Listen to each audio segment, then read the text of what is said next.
शिवसेना प्रमुख बाळासाहेब ठाकरे यांचं हे जन्मशताब्दी वर्ष आहे आणि या जन्मशताब्दी वर्षाला आजपासून सुरुवात झाली आहे. खरं तर 23 जानेवारी हा शिवसेना प्रमुखांचा जयंती दिन आणि या दिवशी दोन्ही ठाकरे बंधू माटुंग्याच्या षण्मुखानंद सभागृहामध्ये एकत्र आले होते. ते काय बोलले किंवा त्यांनी काय नेमकं मांडलं, त्यांना काय अपेक्षित होतं, या सगळ्या गोष्टी आपण काळाच्या ओघात तुमच्यासमोर आणणारच आहोत.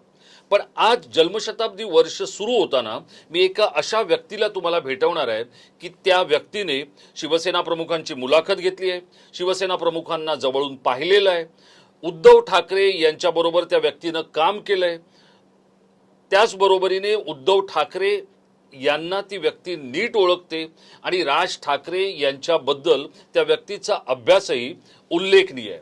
आणि अशा तिन्ही ठाकरेंना ओळखणाऱ्या व्यक्तीला मी आज या जन्मशताब्दी वर्षाच्या पहिल्या दिवशी आपल्याला भेटवणार आहे. आपल्या सोबत आहेत ज्येष्ठ पत्रकार आणि राजकीय विश्लेषक संदीप आचार्य. संदीपजी, आपलं फेस टू फेस मध्ये खूप खूप स्वागत. शिवसेना प्रमुखांचं हे जन्मशताब्दी वर्ष आहे आणि या वर्षाच्या पहिल्या दिवशी मी तुम्हाला भेटतोय. शिवसेना प्रमुख बाळासाहेब ठाकरे हे एक व्यक्तिमत्व नव्हतं, तर ते एक आगळं वेगळं राजकीय, कलात्मक, व्यासंगी असं रसायन होतं. तुम्ही शिवसेना प्रमुखांना खूप वेळा भेटला नसाल, पण जेवढ्या वेळात भेटलात तुम्हाला त्यांच्यामध्ये काय जाणवलं?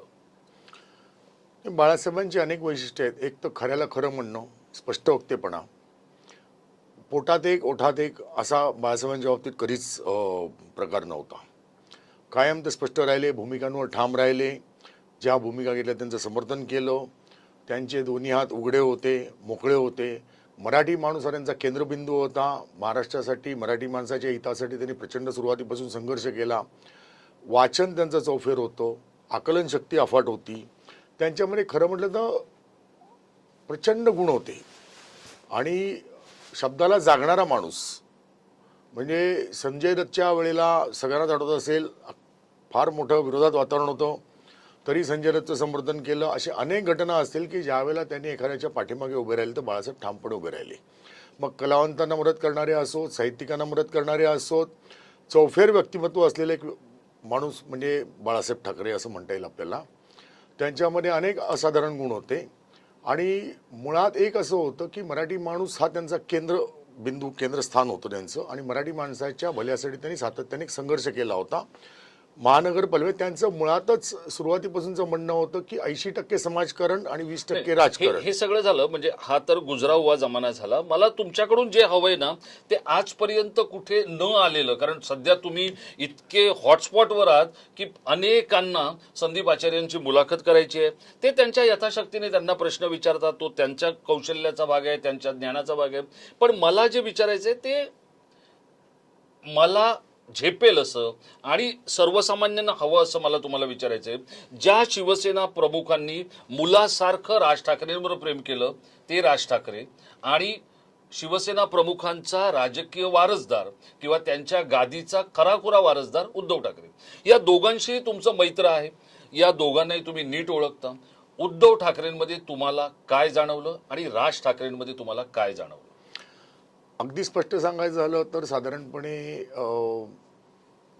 93-94 म्हणजे जेव्हा हिंदुत्वाची लाट एक सुरू झाली होती, लालकृष्ण अडवाणींनी रथयात्रा काढली होती, बाबरी मशीद पडली होती, या सगळ्या काळामध्ये बाळासाहेब हळूहळू वयोवृद्ध होत होते आणि पक्ष महाराष्ट्रभर पसरत चालला होता.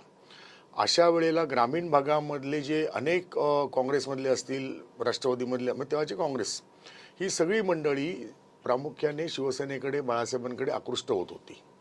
अशा वेळेला शिवसेनेचा विस्तार होत असताना त्या संपूर्ण ग्रामीण भागावर नियंत्रण ठेवणं आणि त्यावेळेला तशा अर्थानं बघितलं तर उद्धव ठाकरे थेट राजकारणात कुठेही नव्हते. तेव्हा राज ठाकरे भारतीय विद्यार्थी सेनेचे अध्यक्ष होते, युवा नेता होते आणि त्यांच्याकडनं काही अपेक्षा होती की त्यांनी या पक्षाच्या एकूण जसं वाढतोय त्या विस्ताराच्या याच्यावरती पकड ठेवणं गरजेचं होतं. दुर्दैवाने अशी पकड ठेवली जात नाही अशी भावना शिवसेनेच्या बाळासाहेबांच्या निकटवर्तीयांमध्ये निर्माण झाली. त्यातून मग हळूहळू उद्धव ठाकरे यांनी संघटनेकडे लक्ष घालायला सुरुवात केलं. आता दोघांचा बाज थोडा वेगळा आहे. राज ठाकरे फायरब्रँड आहेत, उत्तम प्रभावी वक्ते आहेत, मुद्देसूद मांडणी करण्याचं त्यांचं कौशल्य आहे आता पक्ष बांधणी केलं तर त्यांनी आता 20 वर्ष ते पक्ष चालवत आहेत, पण जेवढा चालवला तेवढाच तो रसातळालाही गेला आहे. पक्षाचे जवळचे, त्यांच्या जवळचे अनेक नेते त्यांना सोडून गेलेत. आता इतक्या मोठ्या प्रमाणात जेव्हा लोक सोडून जातात, चलतीच्या काळातही गेलेत, म्हणजे असं नाही की बाबा बोट बुडते आणि उंदीर पळाले, असं नाही येते. उद्धव ठाकरे यांची कार्यपद्धती वेगळी होती. उद्धव ठाकरेंनी संघटनात्मक बांधणीला पहिल्यापासून महत्त्व दिलं. त्यांनी, मला आठवतं त्याप्रमाणे, साधारण मी जे बघतोय 97च्या सुमारास ज्यावेळेला महाराष्ट्रामध्ये सरकार आलं युतीचं, तेव्हापासून त्यांनी गटप्रमुख नेमायला सुरुवात केली, हळूहळू उपशाखाप्रमुख नेमायला सुरुवात केली, हळूहळू शाखाप्रमुख नेमायला सुरुवात केली. लोक त्यांची खिल्ली उडवायचे, तसे ते समोर कोणाशी बोलायचे नाहीत आणि नेहमी त्यांची आणि राज ठाकरेची कंपेअर व्हायची. आणि राजचं बाळासाहेबांसारखं दिसणं, उद्धवचं सोबत असणं किंवा उद्धवमध्ये तसे काही दमने वगैरे अशा प्रकारची एकूण ज्या पद्धतीचं चर्चा व्हायची, शिवसैनिकांमध्ये व्हायची, बाहेरही लोकांमध्ये व्हायची, या सगळ्यामध्ये कुठेही टीकेला किंवा कशालाही त्यांनी तोंड न देताना उद्धव ठाकरेंनी बांधणीवर लक्ष दिलं. महत्त्वाचे नेते वगळता सगळ्या ठिकाणी त्यांनी शाखाप्रमुख नेमले, पुढे उपविभाग प्रमुख नेमले, विभाग प्रमुख नेमले आणि मग त्यांनी जी त्यांना ताकद दाखवायची ती दाखवायला सुरुवात केली होती की तुम्हाला आमदार बनायचं आहे, तुम्हाला नगरसेवक बनायचं आहे, तर संघटनेच्या माध्यमातूनच यावं लागेल. तुम्हाला मंत्री बनायचं आहे संघटनेच्या माध्यमातून, मग जिल्हा प्रमुख ठरवेल, विभाग प्रमुख ठरवेल, ह्या पद्धतीने रचनेतनंच यावं लागेल. आणि त्या निर्णयावर ते कायम राहिले. म्हणून तुम्ही लक्षात घ्या, शिवसेना बाळासाहेबांचीच आहे, बाळासाहेबांच्याच नावांती चालणार, ह्यात काही प्रश्न नाही येते. पण ती संघटना टिकवली आणि वाढवली हे उद्धव ठाकरे यांनी. बघा, नारायण राणे सोडून गेले, राज ठाकरे बाहेर पडले, एकनाथ शिंदेही गेले, अनेक नेते गेले, आमदार गेले, पक्ष संपवू शकलेले नाहीत. संघटनेची वीण आहे ना, ती वीण भक्कम आहे, याचं कारण उद्धव ठाकरे आहेत. त्यांनी ती रचनाच तशी तयार केली आहे की तिथे पर्यायी माणूस येतो. ठीक आहे ना, राजकीय परिस्थिती बदलत जाईल, त्यांनी तशी मेहनत घेतली तर उद्याच्या काळात यश अपयश पारड बदलू शकतो. उद्धव ठाकरे मेहनत घेतात का? हो घेतात. संघर्ष करतात का? हो करतात. अर्थात तो आजच्या काळानुसार अधिक परिणामकारकपणे करण्याची गरज आहे, ज्याच्यात ते कमी पडतात. भारतीय जनता पार्टी महासत्ता आहे, ताकद आहे, त्यांच्याकडे अफाट फौज आहे आणि सगळ्यात महत्त्वाचं भाजपचं यश कुठे असेल त्यांच्याकडे संघाची ताकद आहे. बघा, आत्ता लोकसभा निवडणुकीमध्ये भारतीय जनता पार्टीच्या नड्डांनी स्टेटमेंट केलं होतं की आम्हाला RSSची गरज नाही आहे आणि अबकी बार 400चा नारा दिला होता. काय परिस्थिती झाली? संघ बाजूला राहिला, पाय लावून पळावं लागलं. 240 जागांवरून थांबले ना. मग ती चूक विधानसभेत नाही केली. देवेंद्र फडणवीसांनी संघाची पूर्ण ताकद वापरली. दुर्दैवाने एक खांबी तंबू जिकडे असतात तिथे अशा प्रकारे पाठीमागे रचना नाही. मी तिकडे जाणार आहे. त्याच्या आधी आपल्याला उद्धव ठाकरे समजून घ्यायचे. हा, तर उद्धव ठाकरे तुम्ही मला समजवले, राज ठाकरे, तर उद्धव ठाकरे थोडं आणखी समजून घेतो. कसं आहे, उद्धव ठाकरेंचा आणखी ते खोल आहेत, समजूच शकत नाही, ड्रॉबॅक आहे त्यांचा. एक ड्रॉबॅक असा आहे ना की एखाद्यावर विश्वास टाकतात, पूर्ण आंधळा विश्वास टाकतात. मग त्यांनी मानेवरनं पूर्ण सुरी फिरवेस्तोवर ते त्याच्यावरती विश्वास कायम ठेवून राहतात. मग त्यांना येऊन लोक सांगत राहतात, पण ते अजिबात ऐकत नाहीत. त्याचा फटका प्रत्येकाला त्यांना पडत गेलेला आहे. एक दुसरी गोष्ट अशी आहे की आजच्या काळाशी सुसंगत, म्हणजे जसं आता 2004 साली पिक्चर क्लिअर होतं की तुम्हाला आज ना उद्या कधीतरी सत्तेपर्यंत पोहोचायचं, सत्तेवर यायचं आहे, शिवसेनेचाही मुख्यमंत्री होऊ शकतो आगामी काळामध्ये, हे चित्र 2004 साली स्पष्ट झालं होतं. असं असताना त्यांनी त्यावेळेला स्वतःभोवती स्वतःचं म्हणून एक मंत्रिमंडळ, कॅबिनेट शॅडो मंत्रिमंडळ आणि सगळ्या विषयांचा अभ्यास करणारी स्वतःची एक रचना तयार करायला पाहिजे होती. त्यातलं काहीच त्यांनी केलं नाही. त्यामुळे जेव्हा ते प्रशासनावरती आले, जेव्हा ते मुख्यमंत्री बनले, तेव्हा ते अनेक ठिकाणी अपूर्ण राहिले.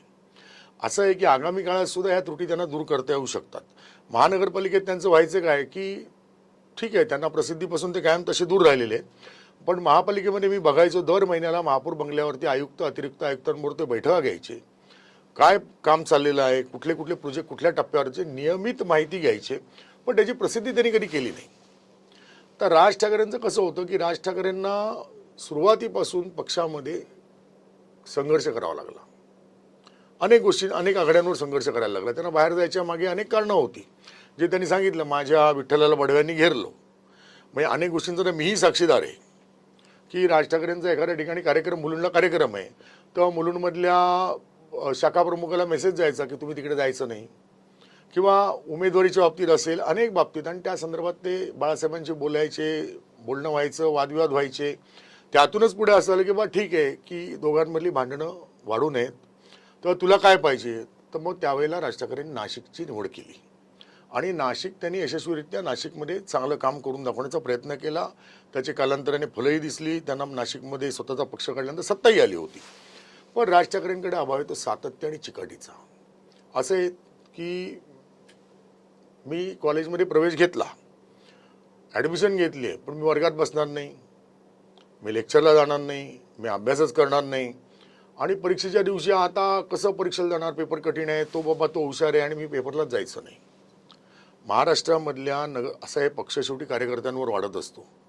20 वर्ष त्यांनी पक्ष चालवला, नाही म्हणणार नाही. त्यांची आकर्षण शक्ती अफाट असल्यामुळे, भाषण उत्तम असल्यामुळे लोक आजही त्यांच्याकडे आकृष्ट आहेत. आगामी काळातही त्यांच्याकडे जनसंपर्क प्रचंड राहील, यात वाद नाही येत आहे. पक्ष संघटना अँगलने चालवणं, संघटनात्मक बाबतीत चालवणं, याच्यामध्ये ते अपयशी ठरतात. याचं कारण त्याच्यावर ज्या पद्धतीने लक्ष देण्याची गरज आहे त्या पद्धतीने लक्ष दिलेलं नाही. ह्यातला सगळ्यात मोठा बेस असतो तो म्हणजे तुम्ही निवडणुका लढवणं. यश अपयश हा वेगळा भाग आहे, ते स्वतःच 4-4 वेळा सांगतात, प्रत्येक मुलाखतीत सांगतात. मग जर यश आणि अपयश हा जर फार मोठा फरक पडत नसेल तुम्हाला, तर निवडणुका का लढत नाही तुम्ही? मग ग्रामपंचायत लढणार नाही, जिल्हा परिषद लढणार नाही, नगरपालिका लढणार नाही, आता नगराध्यक्षांचे इलेक्शन झाला लढणार नाही, महानगरपालिकेने तुम्ही कुठे जाणार नाहीत. असं होत नाही ना. शेवटी असं आहे, कार्यकर्त्याच्या जीवावर पक्ष वाढत असतो, कार्यकर्त्याच्या जीवावर संघटना वाढत असते, टिकत असते. जे उद्धव ठाकरेंनी केलं, पक्षातनं लोक गेले निघून, अगदी मुंबईतले 124 लोक फोडले, म्हणजे तेही त्यांना थांबवता आलं नाही उद्धव ठाकरेंना.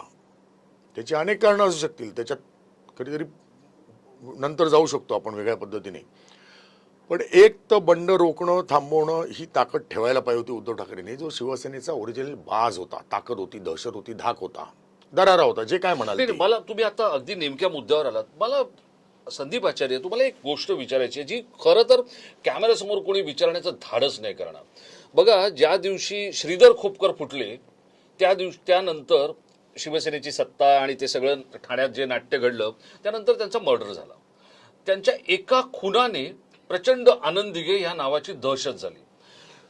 कृष्णा लालबागला कृष्णा देसाईचा मर्डर झाला भारत माताच्या जवळ, आणि शिवसेनेची मुंबईत लाल बावटासमोर किंवा इतर सगळ्या लोकांसमोर दहशत झाली.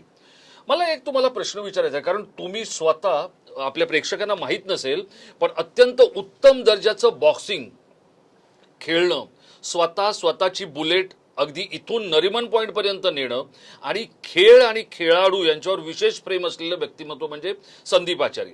मुंबईतली सगळी राडेबाजी किंवा मुंबईतल्या पत्रकारितेच्या पलीकडे संदीप आचार्य यांचे वेगळे रंग आहेत. मला तुम्हाला एक प्रश्न विचारायचा आहे, हे एवढे आमदार फुटले आणि सगळं जेव्हा झालं, असं आपण धरून चलू, मला एका प्रश्नाची हा प्रश्न मला सतत सतावतो की जर एखाद्या आमदाराचा जर खून झाला असता किंवा बळी गेला असता या सगळ्या प्रकरणामध्ये, तर संपूर्ण सगळं महाराष्ट्राचं राजकारण अगदी शिवसेनेच्या अंगाने वेगळं बदललं असतं, असं नाही वाटत? नाही, तो काळ तुम्ही समजून घ्या. बाळासाहेबांचा जो पक्ष स्थापनेचा काळ होता तो वेगळा होता. मराठी माणसाच्या अन्यायातून ती शिवसेना जन्माला आली होती. आणि त्यावेळेला जेव्हा मला आठवतंय, मी सेनेच्या तूही अनेक लोकांशी बोलला असेल त्यावेळेला, सेनेच्या मनोहर जोशी असतील की सगळे, म्हणजे मनोहर जोशींनीच मला हा किस्सा एकदा सांगितला होता की शाखा प्रमुखाची निवड बाळासाहेबांनी कशी केली होती. त्यावेळेला शाखा प्रमुखांच्या निवडीकरता सगळे नेते बसलेले असायचे, बाळासाहेब होते. म्हणजे हा मुद्दाहून सांगण्यासारखा किस्सा कदाचित आजच्या जमान्यात कोणाला माहितीही नसेल, म्हणजे शक्यता कमी आहे खूप लोकांना माहिती असणं. आणि मुलाखतीमध्ये कोण टाय घालून आलतं, कोण कोट घालून आलतं, कोण अगदी व्यवस्थित सगळं आले होते. आणि एक मला वाटतं मालाड कांदिवली साईडचा कोणतरी एक माणूस मस्तपैकी 2 बटणं, चेन बीन असा व्यवस्थित आला होता. आणि त्याला बघितल्यानंतर बाकीच्यांचे आता लीलाधर डाके होते, मनोहर जोशी होते, सुधीर जोशी होते, नवलकर होते, सगळीच मंडळी महत्त्वाची होती त्यावेळेला. आणि बाळासाहेब प्रत्येकाला विचारत होते. आणि हा जेव्हा आला तेव्हा त्या बाळासाहेबांनी विचारलं, तू काय करतो, काय शिक्षण झालं वगैरे सगळं झालं सुरुवातीला. मग बाळासाहेबांनी विचारलं, ते किती केस आहे? नाही साहेब, ते एक जरा हाफ मर्डरची केस आहे माझ्यावरती. झालं, त्याचा स्वतःचा कॉन्फिडन्स गेला होता की आपल्याला काय आता शाखा प्रमुख बनवत नाहीत. बाळासाहेब म्हणाले, हा माझा शाखा प्रमुख, मला हा असा माणूस आत्ता पाहिजे, ही आजची गरज आहे. बरोबर उद्धव ठाकरेंनी वेगळं केलं. तर हेच तुम्हाला जे पाहिजे त्याचं उत्तर मी देतो. हाच प्रश्न मी उद्धव ठाकरेंना विचारला होता की आजही शिवसेनेला मनगट शक्तीची गरज आहे, तुम्ही ती माणसं का सांभाळली नाहीत. त्याच्यावर उद्धव ठाकरेंनी मला दिलेलं उत्तर मी तुम्हाला मुद्दामून सांगतो.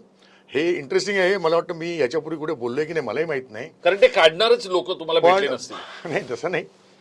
पण उद्धव ठाकरे त्याला असं म्हणाले की काळ बदलत गेला, शिवसेना वाढत गेली, शिवसेनेच्या सत्तेच्या स्तरापर्यंत आली, राज्यात सत्ता आली. आज मीही दगड देतो हातामध्ये. बाळासाहेबांनी दगड दिले होते, ते काहीतरी तोडफोड करायला दिले होते. मी जे आज दगड देतोय, दगड मीही देतोय, पण ते इमारत बांधायला देतोय. कारण आता तुमच्या हातात सत्ता आली, आता तुम्ही दगड कोणाला मारणार? तुम्हाला सत्ता वाढवायची आहे आणि त्याच्यासाठी तुम्हाला काही निर्मिती करावी लागेल, बांधकाम करावं लागेल, काहीतरी कन्स्ट्रक्टिव्ह काम करायला लागेल. ही उद्धव ठाकरेंची भूमिका होती आणि ह्या भूमिकेतून शिवसेनेचे सगळे शाखाप्रमुख तशा प्रकारच्या रचनेमध्ये आले. तुम्ही बघा, शिवसेनेच्या शाखाप्रमुखांमध्ये आता टग्या, टफ, राडे करणारा तर कोणी राहिलेलाच नाही ना. अंगावर केसेस घेणारे लोक राहिलेले नाहीत. आंदोलन करायला आज ती मनसेकडे ताकद आहे. राज ठाकरेंनी ती ताकद ठेवली. राज ठाकरेंनी चांगलेही लोक ठेवले आणि ती मनगटशाहीची ताकदही ठेवली. सो राज ठाकरेंनी आता पाडव्याच्या मेळाव्यात भाषणात सांगितलं होतं की तुमचे जरी तिकडे आमदार असतील, नगरसेवक असतील, तरी रस्त्यावरची सत्ता माझी आहे. हे जे राज ठाकरे बोलू शकले ह्याचं कारण त्यांच्याकडे ती ताकद आहे आणि हे मान्यच करायला लागेल. ही अन्य पक्षांकडे, कोणत्याही पक्षाकडे जेवढी राजकडे आहे तेवढी नाही आहे. ते उद्धव ठाकरेंनी थोडं बॅलन्स केलं असतं तर आज परिस्थिती बदलली असती. इतक्या मोठ्या प्रमाणाची फाटाफूट, आता ठीक आहे ना, एकनाथ शिंदे गेले, त्याची कारणं वेगळी होती, त्यांना असलेला सपोर्ट, अनेक गोष्टी असतील त्याच्यामध्ये. पण रोज तुमचे मुंबईतले नगरसेवक पळून नेत आहेत, 124 नगरसेवक पळून नेले, तोपर्यंत तुम्ही थंड बसून राहिले, मला हे कळलंच नाही. आणि जेव्हा इलेक्शनला तोंड फुटलं त्या दिवशी आता तुम्ही मैदानामध्ये उतरायचे, भाषणं घ्यायचे, मुंबई, ठाणे, पुणे, पूर्व उपनगर, पश्चिम उपनगर पिंजून काढायचे, तेव्हा उद्धव ठाकरे शाखेत फिरत होते. हे सगळं इलॉजिकल आहे, म्हणजे हे कॉमन मॅनलाही न कळणार आहे. पण दोन भाऊ एकत्र आले, या आनंदामध्ये त्यांना बऱ्यापैकी मतं मराठी माणसाने स्वतःहून दिलेली आहे. नाही, मी त्याच्यापेक्षा अजून वेगळ्या मुद्द्याकडे येणार आहे. बाळासाहेब ठाकरे, आजही हा शब्द उच्चारला तर आपण, एक काळ असा होता की वर्तमानपत्रांमध्ये पण बाळासाहेबांना तिरस्कार करणारा एक खूप मोठा समूह होता. मग ती मोठी दैनिकं असू द्या किंवा इतर आणखी दूरदर्शन वगैरे सारख्या जागा असू द्या. पण आजही आपल्याला बाळासाहेब ठाकरे हे आपल्यातून गेलेत असं वाटत नाही, कारण त्यांचा एकूणच मराठी मनावरचा असलेला प्रभाव आणि पगडा. पण याच बाळासाहेब ठाकरे या अष्टमंत्रावर 100 जागा निवडून आल्या. कशा त्या मी तुम्हाला सांगतो. उद्धव ठाकरेंच्या 65, राज ठाकरेंच्या 6, 71 झाल्या आणि एकनाथ शिंदे पण बाळासाहेब ठाकरे बोलत होते, त्यांच्या 29 झाल्या. म्हणजे ज्या नेत्याचं हे 100वे जयंती वर्ष आहे, बाळासाहेब ठाकरे या नावानुसार 100 जागा मिळतात. सत्ता मिळाली नसते असं वाटतं, हे सगळं जर एकत्र नीट केलं असतं तर. नाही, आता मुळात असे की 3 पक्ष वेगळे आहेत. आता तो विषय संपलेला आहे. तुम्ही बाळासाहेबांचा विषय काढला म्हणून सांगतो, मीडियाच्या तिरस्काराच्या संबंधात तो काळ जो होता 66, 70, 80, 90चं दशक, ह्या काळात संपूर्ण प्रिंट मीडिया, आता चॅनल बिनलचं काही नव्हतंच, मोबाईल वगैरेही नव्हते. त्या सगळ्या काळामध्ये सर्व वर्तमानपत्रात प्रामुख्याने सोशलिस्ट, रॉईस्ट, कम्युनिस्ट पक्षाचे संपादक वर्ग प्रामुख्याने तिकडे होता आणि जो या बाळासाहेबांना कायम हेट करायचा, सातत्याने टीका करायचा. सो बाळासाहेब आणि मीडिया असा संघर्ष कायम त्या काळात राहिलेला आपल्याला बघायला मिळतो. बाळासाहेब हे हरहुन्नरी व्यक्तिमत्व होते, बाळासाहेबांना भेटावं असंही सगळ्यांना वाटत होतं. त्यातून अनेक कम्युनिस्ट पत्रकार त्यांच्याकडे जायचे, गप्पा मारायचे, पण लिहिताना कायम विरोधात लिहायचे. पण बाळासाहेबांनी असं काही कधी पर्वा केली नाही. आता राहिला प्रश्न, बाळासाहेबांच्या काळामध्ये सुरुवातीच्या काळात संघर्ष हा त्यांचा भाग होता, कारण मुंबईवरती कम्युनिस्टांचा पगडा होता आणि कम्युनिस्ट राडे लपड्याला घाबरत नव्हते. आणि कम्युनिस्टांमुळे औद्योगिकरणामध्ये काही बाधा येऊ शकते या भूमिकेतून काँग्रेसने शिवसेनेला त्यावेळेला खतपाणी घातलं असं म्हणता येऊ शकतं. वसंतराव नाईकांनी सपोर्ट केला असं म्हणता येऊ शकतं. आणि त्यातून पुढचं जे कम्युनिस्ट आणि शिवसेना संघर्ष झाला, त्यातून कृष्णा देसाईंची हत्या झाली. आता ही पहिली महाराष्ट्रातली राजकीय हत्या आहे. ते आमदार होते. आता राहिला ठाण्याचा प्रकार जो आहे, तुम्ही मगाशी म्हणालात, त्याची बीज ही गद्दारीमध्ये होती. पण तसं जर बघितलं तर बाळासाहेबांच्या हयातीत जेव्हा भुजबळ फुटले होते 91ला, तेव्हा भुजबळांना पलटाभुई थोडी केली होती ना. भुजबळांच्या घरावरती अटॅक, मुंबईमध्ये मंत्रालयात मंत्री असताना अटॅक करण्याचा प्रयत्न झाला होता, पण तेव्हा भुजबळांची अवस्था वाईट होती. त्याच्यानंतर पक्षातनं नारायण राणे सोडून गेले. काय वाकडं करू शकलात तुम्ही? नारायण राणे छातीटोकपणे लालबाग परममध्ये येऊन सभा घेतली, पहिली. दुसरी सभा सामनाच्या खाली घेतली. काय वाकडं करू शकलं कोण? तिसरी सभा त्यांनी घेतली मातोश्रीच्या खाली घेतली, बांद्र्यामध्ये. काय वाकडं करू शकलात तुम्ही? त्याच्यानंतर नारायण राणेंच्या विरोधामध्ये तुम्ही कुडाळमध्ये तिथे उमेदवार दिलात, कणकवलीमध्ये. हां, तिथे जाऊन शिवसैनिकांनी मार खाल्ले होते. कारण नारायण राणे हे बाळासाहेबांचंच पाणी होतं, म्हणजे त्याच मुशीचे होते ना ते. त्यामुळे त्यांनी त्या पद्धतीने टक्कर घेतली, त्यांनी पूर्ण तयारी केली होती. आणि तिथून पुढे हळूहळू शिवसेनेमध्ये तो सगळा जो काळ होता नारायण राणेच्या जाण्याचा आणि त्या संघर्षाचा, या सगळ्या काळात शिवसेनेवर पगडा होता उद्धव ठाकरे यांचा. आणि शाखाप्रमुख जे नेमले होते सगळे हे साधारणपणे सभ्य, सुसंस्कृत किंवा चांगलं काम करतील ह्या वृत्तीतले राडेबाज नसलेले किंवा मनगटशाहीवरती श्रद्धा नसलेला असा एक वर्ग उद्धव ठाकरेंनी आणला आणि पुढच्या काळात म्हणाल तर हळूहळू या सगळ्यांशी संपर्कच तुटत गेला. बैठका सभा संमेलन याच्या निमित्ताने जेवढं बोलायला द्यायचं तेवढंच व्यक्तिगत संपर्क राहणं, व्यक्तिगत संवाद ठेवणं हे जर केलं असतं उद्धव ठाकरेंनी मोठ्या प्रमाणामध्ये, त्यांनी नसतं आदित्यने करायला पाहिजे होतं. तिथे ते सगळे मी आता तिकडेच येणार आहे. आता ही युती झाली बघा, एका पॉडकास्टमध्ये राज ठाकरे बोलले काय की मराठी माणसासमोर आमचा इगो वगैरे. हे कसं आहे माहितीये का, हे प्रत्येकाने स्वतःला मोहरून घेण्याचं लक्षण आहे. आता त्यातले काही शिवसेनेचे नेते सकाळ संध्याकाळ शिवतीर्थवर जातात, मातोश्रीवर जातात आणि हे जणू काय आम्ही घडवलंय असं म्हणत कितीही स्वतःच्या शारीरिक अडचणी असल्या, मानसिक अडचणी असल्या तरी स्वतःला कॅमेऱ्यासमोर ठेवण्याचा प्रयत्न करणारा एक वर्ग शिवसेनेमध्ये, एक वर्ग मनसेमध्ये, आणि त्या दोघांनाही असं वाटतं आता आपण भरून पावलो. पण माझी जी काय माहिती आहे त्यानुसार आदित्य ठाकरे आणि अमित ठाकरे यांच्या हे लक्षात आलं होतं. कारण दोघंही खूप उत्तम शाळांमधून आपलं शिक्षण पूर्ण केलेलं आहे, महाविद्यालयांमध्ये शिकलेले आहेत, त्यांचे मित्र चांगले आहेत आणि बदलत्या विश्वाचा वेध घेणारे लोक आहेत. त्यांच्या हे लक्षात आलं की आपण भांडून काही होणार नाही. त्या दोघांनी आपापल्या पालकांना कन्व्हिन्स केलं आणि त्यातून हे सगळं एकत्रीकरण झालेलं आहे अशी माझी माहिती आहे. ती तुम्ही चेक करून घेऊ शकता. पण या सगळ्या आता प्रक्रियेमध्ये हे दोघं भाऊ एकत्र आले, ठीक आहे, एकत्र आलेत एकत्र राहण्यासाठी वगैरे, इतकं म्हणजे बाईट देण्यासाठी किंवा कॅचलाईन देण्यासाठी, ठीक आहे, हे राहतील एकत्र असं वाटतं आता या अपयशानंतर? किंवा त्यांना भाजप राहू देईल का शिंदे राहू देतील? नाही, असं आहे, भाजप आणि शिंदेला हे दोघं एकत्र राहिले काय नाही राहिले काय त्यांना काही घेणं देणंच नाही. आता असं वाटतं तुम्हाला? राजकीय ताकदच नाही. आता तुम्ही समजून घ्या, मुळामध्ये आता 3 वर्ष निवडणुकाच नाही आहेत ज्या होणार आहेत 2029ला लोकसभेच्या. आता राहिला प्रश्न या दोघांची आज ताकद काय. 2 नापास विद्यार्थी एकत्र येऊन पहिले आलेल्या मुलाचा मुकाबला करू शकतात का? तर नाही आहेत. बरं, 2 लोक वेगळे झाले म्हणून दोघं परत पहिल्या मुलाचा मुकाबला करू शकतात का 1 नंबरचा? त्याचं उत्तर नाही आहे. एक तर त्या दोघांना एकत्र राहावं लागेल, एकत्र राहण्यातून त्यांनी एकत्रित नीट पद्धतीने काम केलं. असं आहे, उद्धव ठाकरेंकडे संघटनात्मक ताकद आहे आणि राज ठाकरे फायरब्रँड नेते आहेत.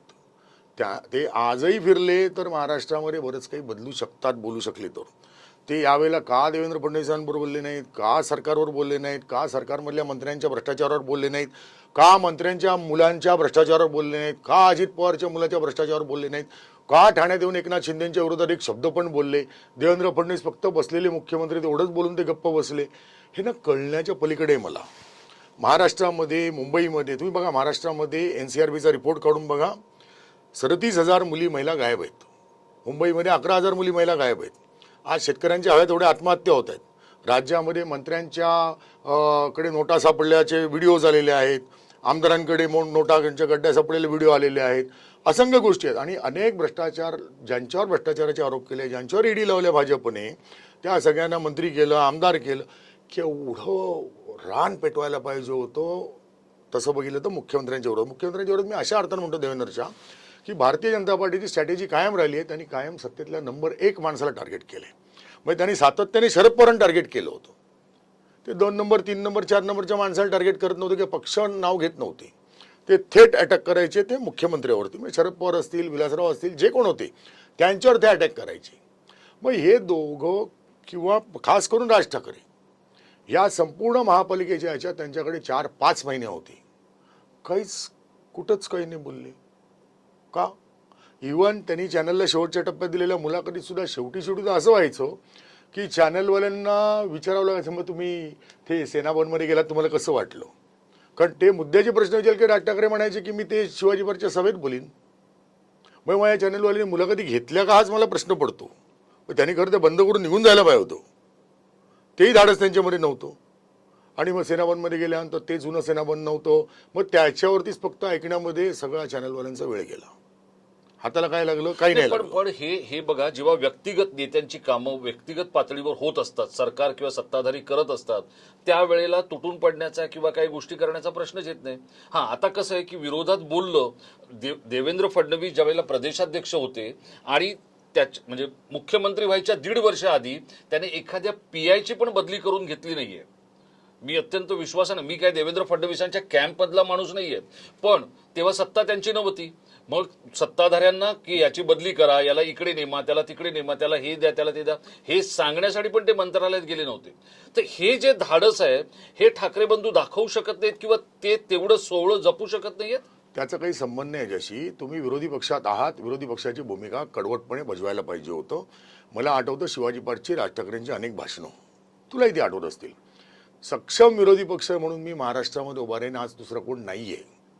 हे त्याला ते थोडं उद्धव ठाकरेला टोकरून बोलायचे, थोडं काँग्रेसला टोकरून बोलायचे, पण ते बोलायचे व प्रत्यक्षात ती विरोधी पक्षाची भूमिका गेली कुठे. मराठी हा विषय, टोलचा विषय, वैयक्तिक लोक अनेक समस्या घेऊन मनसेकडे यायचे. मनसे एक आधार बनला होता, राज ठाकरे एक आधार म्हणून लोक बघत होते. आता नाही येतो. त्यांना परत ती विश्वासार्हता उभी करावी लागेल ना, संघर्ष करावा लागेल. संघर्ष असं नाही ना याच्यामध्ये की मी सचिन तेंडुलकर, मी आज सेंचुरी मारली, पुढचे 10 मॅच मी खेळणारच नाही, झिरोवर जाईल, नाही चालणार आहे. राजकारण असो, आज देवेंद्र फडणवीस असतील, भारतीय जनता पार्टी बघा, 2 वर्ण सातत्याने संघर्ष करत राहिलं ना. आजही पश्चिम बंगालमध्ये संघर्ष करतेच आहे ना, आज केरळमध्ये सत्ता मिळून तिथेही जाऊन संघर्ष करतायत ना. मुद्दा असा आहे, सतत संघर्ष करत राहिलं तर तुम्हाला यश आहे ना. यश मिळेल नाही मिळेल वेगळं आहे, पण तुम्ही नीट पद्धतीने संघर्ष करत गेला. Bharatiya Janata पार्टीने step by step संघर्ष करत गेला. या संघर्षामध्ये स्थानिक पातळीवरती प्रमुख पक्षाच्या विरोधातल्या लोकांना बरोबर घेतलं, एकत्र आले, ताकद वाढवली, सत्तेत आले आणि ज्याला बरोबर घेतलं त्यालाही संपवून टाकलं. हा एकूण भाजपचा इतिहास आहे. ठीक आहे ना, आज तुम्ही 2 भाऊ एकत्र आलात, ही आनंदाची गोष्ट आहे. मराठी माणसासाठी आनंदाची आहे, महाराष्ट्रासाठी सुद्धा आनंदाची होऊ शकेल, तुमच्यासाठी ती आनंदाची होऊ शकते. मुद्दा असा आहे, तुम्ही आता रिझल्ट द्यायला पाहिजे.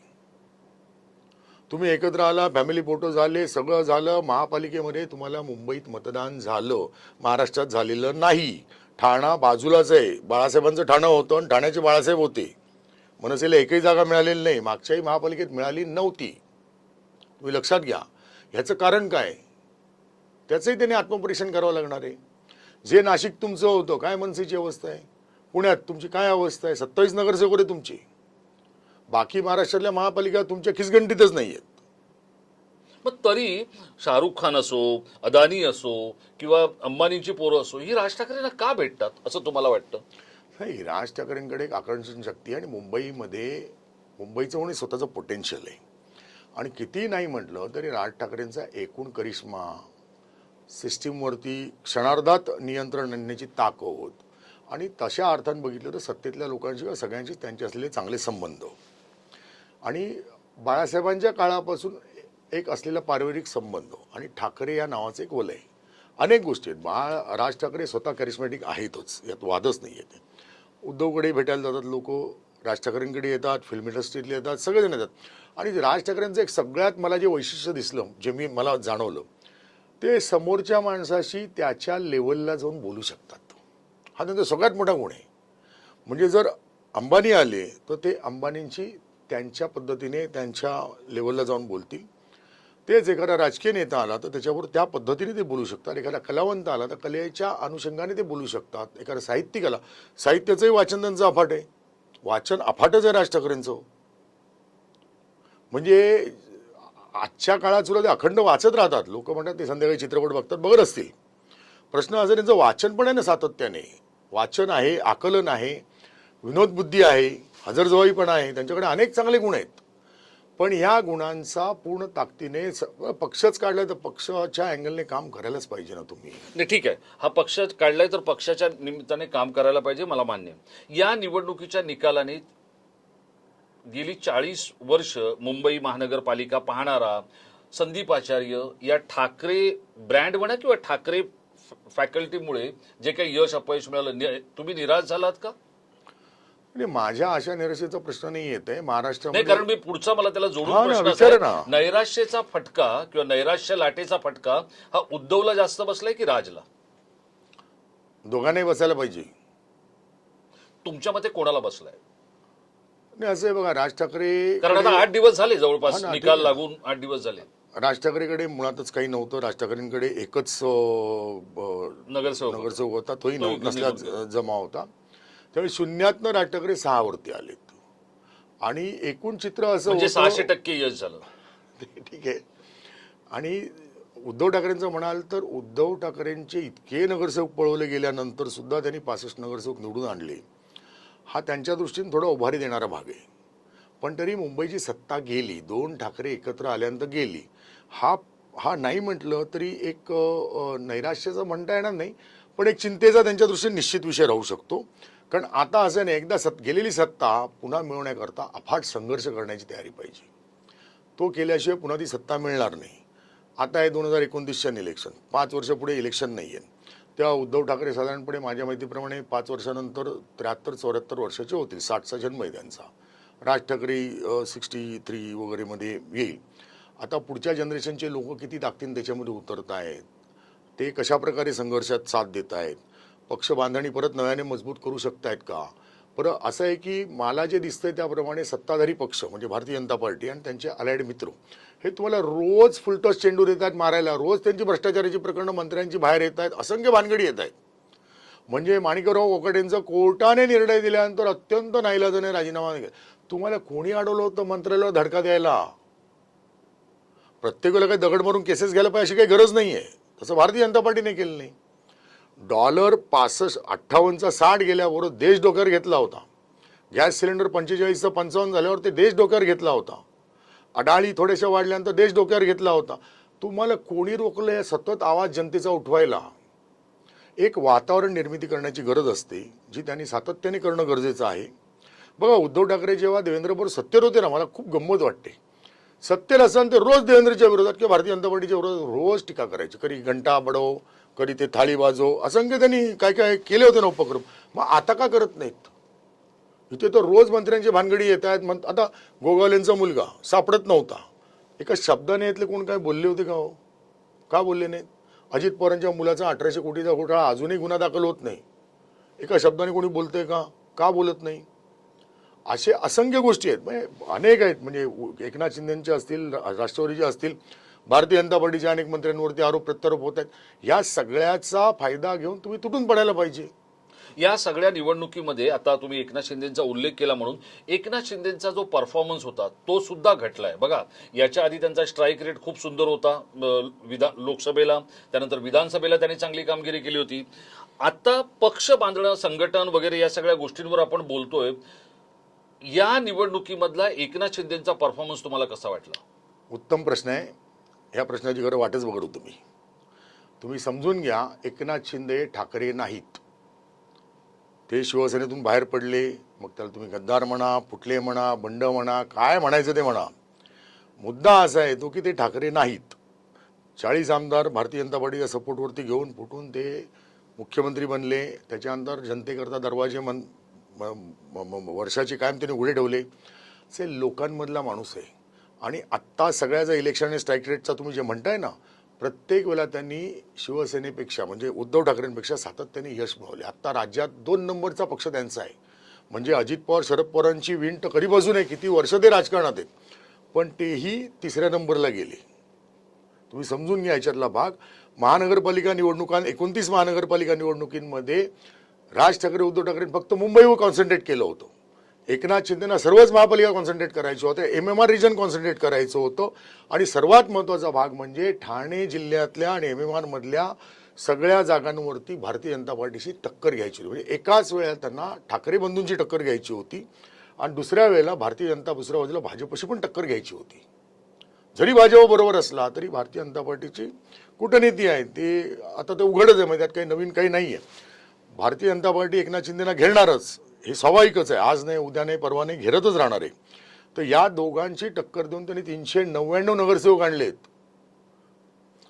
जेव्हा की शिवसेनेचे 155, राज ठाकरेंचे 13, अजित पवारांचे त्यांच्या खाली. आता मला सांगा, एकनाथ शिंदेचं यश आता मधल्या काळात बरेच चर्चा झाली की देवेंद्र फडणवीस या महापालिकामध्ये, अर्थात त्यांनी 23 महापालिका आणल्या, त्यामुळे त्यांना धुरंधर वगैरे खूप म्हटलं गेलं. ते जर धुरंधर असतील तर एकनाथ शिंदे बाजीगर ठरतात. व त्यांना चारी बाजूने घेरलेलं आहे आणि त्यांच्याकडे ठाकरे नाव नाही आहे. त्यांच्या पाठीमागचा फार मोठा पक्षाचा ब्रँड अशातला भाग नाही आहे. आजही आरोप होते बाळासाहेबांचा पक्ष चोरला, बाप चोरला, मुलं चोरणारी टोळी, काय काय काय काय आरोप होतातच आहेत. ह्या सगळ्यातनं सुद्धा संघर्ष करून तो माणूस उभा राहिला. तुम्हाला आवडो किंवा न आवडो, जी वस्तुस्थिती आहे ती ॲक्सेप्ट करावीच लागेल ना. आज महाराष्ट्रामध्ये नगरपालिकांच्या निवडणुकांमध्ये त्यांनी जवळजवळ 67 ठिकाणी नगराध्यक्ष आणले, त्यातल्या 22 ठिकाणी भारतीय जनता पार्टीचे पाडून आणले, 650 नगरसेवक त्यांनी आणले. हे इतकं सोपं नाही ना. म्हणजे मला सुद्धा ते आश्चर्य वाटतं, कारण पक्ष बांधणी आणि राज्यव्यापी सिस्टमॅटिकली पक्ष बांधणी, मुंबईत सुद्धा त्यांच्या जागा 40-45 येतील अशी त्यांची अपेक्षा होती. ते बोलून दाखवत होते, ओपनली बोलत होते. मुद्दा कुठे आला? त्यांना कोणी फसवलं भाजपने. असं वाटतं? उघडपणे बोलतोय. असं अण्णामलईने इथे येऊन स्टेटमेंट ऐत्या वेळेला करायचं, मुंबई महाराष्ट्राची नाही. अण्णामलईला अचानक काही सुचतं काय असं? हे ठरवून झालेलं असतं, स्क्रिप्ट असतं, स्क्रिप्टेड असतो. कृपाशंकर मीरा भाईंदरमध्ये उत्तर भारतीय महापौर बसवणार, स्क्रिप्टेड आहे सगळं. आशिष शेलार म्हणणार खान देणार. हे कसं माहिती काय, चेतवायचा प्रयत्न होता, त्यातून मराठी माणूस चेतला, पेटला आणि जी मतं एकनाथ शिंदेकडे वळाली असती ती उद्धव ठाकरेंकडे आणि राज ठाकरेंकडे गेली. उद्धव ठाकरे आणि राज ठाकरे राजकीय दृष्ट्या जिवंत राहिले, कारण त्यांच्या जागांचा जर आपण विचार केला तर 71 जागा ही काय वाईट आकडा नाहीये. तुम्ही स्वतः महापालिका कव्हर केलंय. या गोष्टीमुळे एकनाथ शिंदे यांचं पॉलिटिकल लाईफ जे आहे, राजकीय आयुष्य, हे वाढलंय असं तुम्हाला वाटतं भाजपसाठी? कारण जोपर्यंत ठाकरे चालतायत तोपर्यंत एकनाथ शिंदेंना चालवायचं आहे. बघा भाजपची जी काय, त्याला उलट पण म्हणता येईल आपल्याला. सांगा कसं. असं आहे की भारतीय जनता पार्टीबरोबर जाऊन एकनाथ शिंदे एवढे वाढतील ही कदाचित भाजपची अपेक्षा नसावी. आज मी जी काही शिंदेची वाटचाल बघतोय ते भाजपच्याच सालीने पद्धतशीरपणे चाललेत. आज कल्याण डोंबिवलीमध्ये मनसेचं समर्थन घेतलं, ते काही मागे पुढे बघत नाहीत. मग तुम्ही जर MIMचं तिकडे घेऊ शकता तर आम्ही इथे मनसेचं घेऊ शकतो. काँग्रेसने भाजपने काँग्रेसचे नगरसेवक घेतलेच ना अंबरनाथमध्ये. हे जे सगळं चाललेलं आहे, जे ज्या चाली भाजप करतं त्याच चाली शिंदे खेळत आहेत, पद्धतशीरपणे वाढवत आहेत. असं सुरुवातीला वाटलं नव्हतं. जे 40 आमदार गेले त्या सगळ्या ठिकाणी पण यश मिळेल. नगरपालिकांमध्ये बहुतेक ठिकाणी त्यांनी यश मिळवलंय ना. आगामी काळात करायचे ते जास्त यश मिळवतील. तर ह्या सगळ्या पार्श्वभूमीवरती ठाकरे बंधू असणं ही कदाचित भाजपची गरज असू शकते. नाहीतर अचानक ही स्टेटमेंट जी आली आणि मुंबईमध्ये जर समजा 40-50 जागा जर एकनाथ शिंदे घेऊन गेले असते तर भारतीय जनता पार्टीची अवस्था काय झाली असती? आज भारतीय जनता पार्टी तशा अर्थाने वाढली नाही. 82 वरनं फक्त 89 गेली आहे. 100 नाही क्रॉस केली, 90 पण नाही क्रॉस केली आहे. नाही, हे तुमचं म्हणणं मला पटतंय की त्यांनी 90 पण नाही क्रॉस केले. मला तुम्हाला माझ्या शेवटाकडे जायचं मुलाखतीच्या. 2 मुलं म्हणजे माझी मुख्यमंत्र्यांची 2 मुलं, की मुख्यमंत्री असताना, बाबा मुख्यमंत्री असतानाचे श्रीकांत शिंदे आणि उपमुख्यमंत्री असतानाचे श्रीकांत शिंदे, काय फरक जाणवला? हा मी माझ्याकडून विचारलेला प्रश्न होता. त्याला त्याने जे काय हुशारीने उत्तर द्यायचं ते दिलं. मला तुम्हाला विचारायचं, एक तटस्थ नजरेतून आदित्य ठाकरे जे स्वतःही मंत्री होते, आता श्रीकांत शिंदे 3 वेळा खासदार आहेत, म्हणजे जवळपास ते केंद्रीय राज्यमंत्र्याच्या दर्जाला पोहोचलेले आहेत. या दोघांमध्ये त्यांनी जे काही आडाखे बांधले, राजनीती केली, रणनीती अवलंबली, काय वाटतं? या दोन्ही मुलांबद्दल काय वाटतं? मी अमित ठाकरेंबद्दल नाही विचारलं कारण त्यांना अजून खूप वेळ आहे. त्यांना अजून. आदित्य ठाकरेला जेव्हा शिवाजी पार्कवरती बाळासाहेब ठाकरेंनी युवासेना अध्यक्ष केलं त्या सगळ्या घडामोडीचा मी साक्षीदार आहे. आदित्य ठाकरेंचं वाचन अतिशय अप्रतिम आहे. म्हणजे राजाराम मोहन राय यांच्या चरित्रापासून फिरोजशाह मेहतांच्या चरित्रापर्यंत आणि जगभरातल्या सगळ्या इकॉनॉमिस्ट किंवा जगभरातल्या मोठमोठ्या राजकीय नेत्यांची चरित्र वाचणं, अभ्यासणं, आर्थिक विषयांचा अभ्यास करणं, हे तो नीट करतो, हे मी जबाबदारीने सांगतो.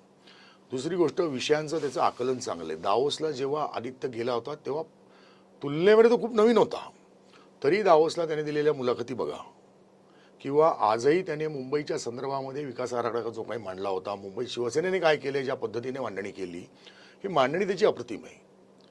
नेतृत्व उभं राहणं एक वेगळा विषय असतो. संघटनात्मक बांधणी आणि अभ्यासपूर्ण काम करणं जी देवेंद्रांचंही वैशिष्ट्य आहे, त्यातलं बरंचसं वैशिष्ट्य आदित्यकडे पण आहे. आता श्रीकांत शिंदेच्या बाबतीत म्हणाल तर श्रीकांत शिंदे तुलनेमध्ये मी जे बघतोय ते अजूनही पडद्या पाठीमागून खेळत आहेत.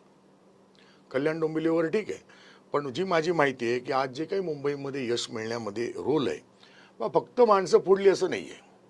तुम्ही एखादा वॉर्ड फोडला किंवा माणसं फोडली आणि पैसे दिले म्हणून जिंकून येता असं नाही होत.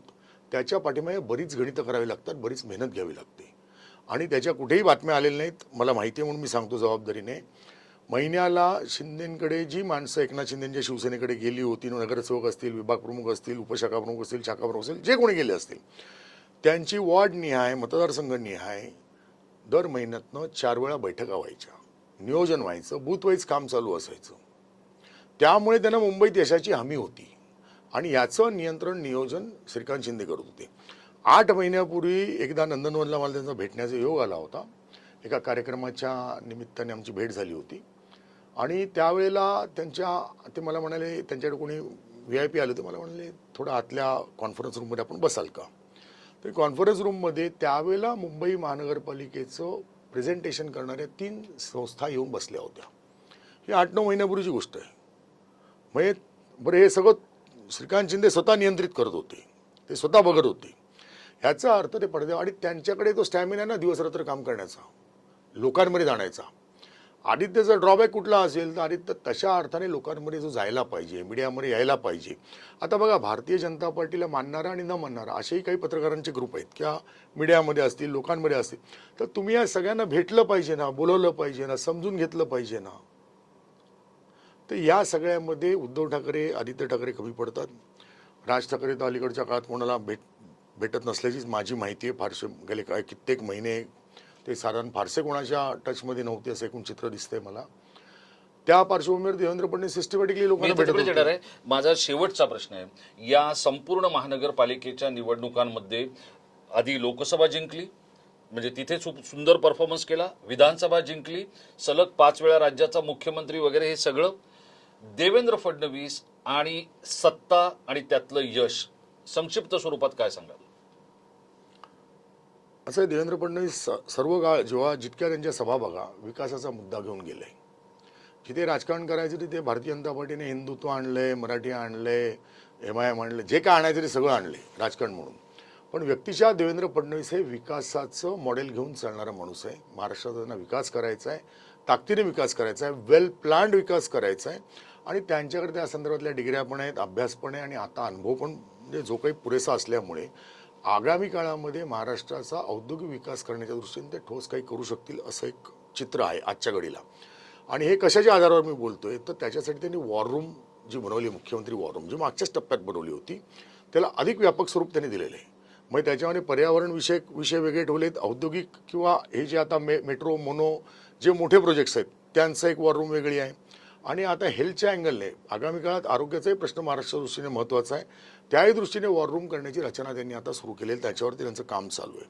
हे वॉर रूम करण्यामागचं कारण असं असतं, सुसूत्रता येणं. कारण अनेक डिपार्टमेंट एक कामामध्ये गुंतलेली असतात, त्यांच्या समन्वयाभावी मोठमोठे प्रोजेक्ट रखडत जातात. तर ते न रखडता टाईम बाउंड प्रोजेक्ट होणं, ह्याला देवेंद्र फडणवीसांनी जास्त महत्त्व दिलं. आणि त्यासाठी वॉर रूम वगैरे किंवा अनेक योजना ते स्वतःही त्या बाबतीत एरवीच्याला झोकून देऊन काम करतात.